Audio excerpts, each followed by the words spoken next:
My name's Eric and I'm a client at HCI, Heartland Cares. I've been HIV positive for 30 years. I just celebrated my 30th anniversary in September of this year. It was on September 2nd of 1987. For me, I was fortunate in that I found out very shortly after becoming infected. I had a very, very bad flu, and I lived in Chicago at the time. I went to a doctor that treated gay men, and he said, it's either the flu or, he said, you're seroconverting for HIV, so wait about 6 weeks and get a test. And I did, and the results were positive. So the good news for me is that it didn't go on until I was really sick. I sought out a doctor who, again, I was fortunate. This particular doctor was so overwhelmed with seeing people die that he had adopted a treatment style that was counter to all the best advice at the time, and he did nothing. He just did tests, followed my T-cell count, and really did nothing in the way of prescribing. That was considered at the time a not good thing for a doctor to do, but in retrospect, it was the best thing that could have happened. I wasn't exposed to the first medications that were very toxic, and I didn't start medications until the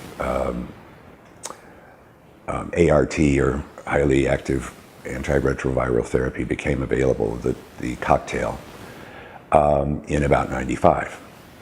But from 87 to 95 and beyond, it took about till 98 when they were able to tell me, oh, guess what, you're going to live.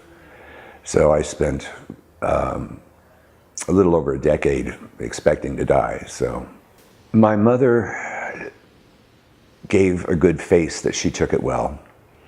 I came to find out that she didn't take it as well as I thought she did. But that was after her death. My father, well, my parents are both from Europe, so they're a bit more progressive. My father's from Switzerland and my mother was from Germany, and my father was very practical and not necessarily the most warm and fuzzy person in the world, but I do remember when I told him, the first words out of his mouth were, I love you. So I was very fortunate in that respect. I realized there's many people that don't get that reaction from parents. Also, I was living in Chicago, which is a bit more progressive city, and I was attending dental school at the time, and I'd come out to my friends just prior to this information of HIV, and I really got no discrimination at all from them. They were concerned for me, but I didn't. As my decision was, if people are truly my friends, they will remain my friends regardless of the information. And I was very fortunate to have that be the case. Everyone remained my friend. Now, on the other hand, and this is in later life, when people should know better, when you go on dating applications or things like that and you tell people what's going on, I've gotten some very negative feedback. And I usually direct them to Google something, or I'll get a little bit more aggressive and say, get a clue. And I try not to let it bother me, but it does when people are uninformed. And in today's age, when we have reached the point where undetectable equals untransmissible, which is the latest news from the CDC, it's more important than ever because people need to get tested and not be afraid of the potential diagnosis, because with treatment, we can live a normal life and not run the risk of infecting other people. I was moving from Chicago to Kentucky here to help out my father, who's elderly, and I had an agency the agency in Illinois is a little different. You just Google the state of Illinois and it's called something different. And it took me a little bit of searching to find, because Kentucky is structured differently with agencies throughout the state serving certain portions of the state. But I did locate HCI, and as a matter of fact, I just spoke 10 minutes ago to the first person who I talked to on the phone, and they were just delightful and made me feel really good about things, because I was concerned about how I was going to continue treatment and handle co-pays, because at the time I was leaving a job to help out my father, and I was going to be on COBRA, and I needed assistance with my COBRA payments. Things with my father didn't turn out all that well, and that is what it is. But I ended up needing to leave what turned out to be a toxic environment, and I needed to leave quickly, and I didn't have many resources. And Heartland Cares was extremely expedient in helping me find housing, and has paid rent for me while I've been getting back on my feet. They've provided mental health counseling, which has helped me a lot because I suffer from depression and anxiety, which runs in my family, but also is a hallmark symptom of people that are long-term survivors of HIV.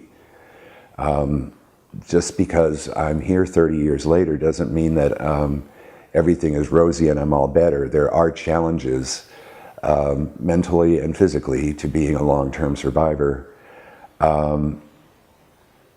especially when you have to make the shift from being sure that you were going to die by the age of 35 and finding out you're not, and changing how you think about saving and retirement. And so I just turned 54 years old, so I've beat those odds pretty well. So Heartland Cares has helped out with me getting signed up for other forms of assistance when I needed it. Fortunately, I no longer need food stamps, but there was a period of time I needed them. And they were just great in helping me navigate the intricacies of the system. I see Dr. Fleener, and she's very receptive.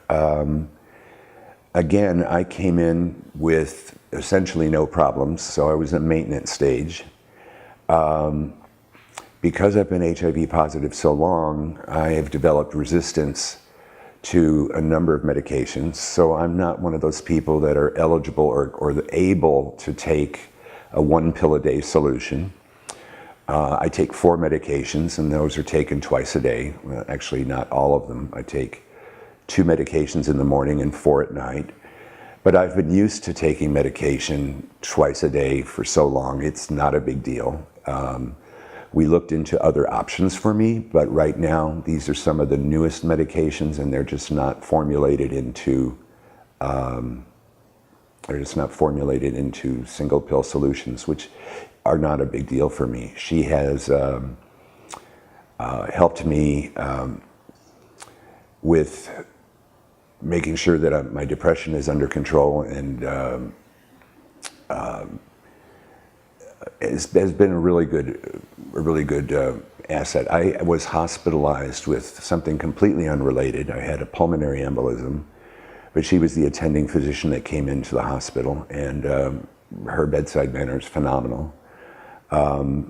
I already knew this, but she reminded me just how lucky I am. It was a small pulmonary embolism. I was only hospitalized for 2 days, and that could have been much worse. That could have actually been fatal. So, and she was wonderful, and apparently they were able to reach her at 2 in the morning to tell her I was in the hospital, and got information from her, and saw me both days I was in the hospital, and was great.